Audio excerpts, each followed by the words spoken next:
super crispy, the crispiest fish and chips you will ever eat, just like they served in ye olde England, just like probably Sherlock Holmes ate, except definitely better because I'm making them and I'm making them with love, damn it.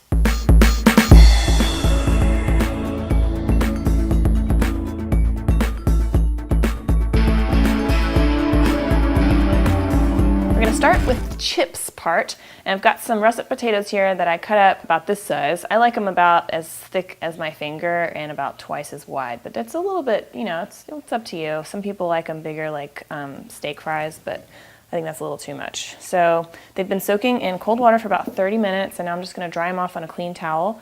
The soak in the water helps make them really crispy because it draws out some of the excess starch on the surface. Okay, so then just sort of, kind of the same trick that you use like if you're making potato latkes and stuff like that. Just want to roll it up in a towel and give it a little squish just to get all the water off. Good deal. Okay, and we can kind of just set those aside for now and make our fish fry batter. For that, I've got some flour and some baking powder, salt, and pepper. I'm going to add a little bit of cayenne pepper, totally optional, and a little bit of dill, and honestly, you don't really taste this. It just looks really pretty in the final product, but you could totally skip it. Or if you wanted to add any other spices of your choosing, that's fine.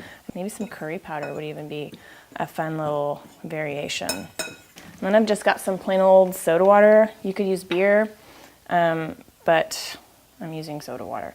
And this is sort of like a tempura batter, and it's just basically water and flour, and then we're gonna add in a couple of ice cubes. Some recipes you'll see add egg to the batter, but I think that makes it a little bit chewy. I like this because it's definitely very light and crisp, and that's what I like in my fish and chips. But I guess it's a personal preference. That looks about right. And then we're just gonna add in a couple ice cubes. That's gonna help keep it cool. And we can set this aside while our oil heats up. We're waiting for our oil to heat up to 330. So I'll let you guys know when that happens, okay? So you just sit tight. So our oil is hot at about 330 and our potatoes are dry. So we can go ahead and do the first frying. And this first time, we're just trying to cook the potatoes. We're not really trying to brown them. So we're just gonna put in the potatoes and let them cook for about 2 minutes or until like all the sizzling kind of subsides a little bit. And don't overload it too much just because you don't want to drop the temperature. So maybe a handful of potatoes at a time. Not that you should use your hands to put things in boiling oil. A couple minutes later, you can see our oil for the potatoes is not quite as furiously boiling as it was when we first dropped them in. And the potatoes are soft. They're getting a little brown, but this isn't the crisping step yet. So we're just gonna let them drain here. And then turn our oil back up to let it get up to like 365 or so. And then we'll do the fish and the second fry of the potatoes. Oil's hot up to 365. I've got some fish that I cut up just a little bit bigger than the potato pieces. I'm using a barramundi, which is an Australian fish that I am new to, but somebody recommended it on Instagram, so thanks, bud, I really like it. But you can use anything. Dogfish is very traditional, but cod is also good. When I was in New Zealand, the fish shop would have like 5 or 6 different types every day that just whatever was in fresh, and you could take your pick. So just dip your little fish. I'm gonna use my fingers. Do as I say, not as I do. Don't use your fingers. Danger. And again, you don't want to overload it, so just fry a couple pieces at a time. And these will be ready when the fish kind of starts to float and the breading is nice and brown, and again, kind of waiting for that oil sizzle to subside.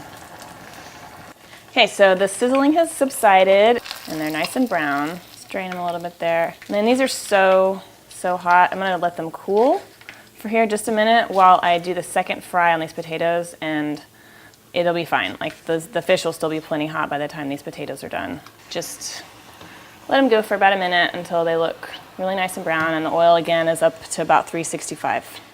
And the potatoes are done. Super brown and crisp. So excited about this, you guys. Way more excited than I should be for health purposes. All right, and then while everything's still hot, we want to sprinkle it with a little more salt. You can also use the same batter, the fish batter, to do like fried mushrooms or zucchini slices. I've even done eggplant chunks. it's all delightful.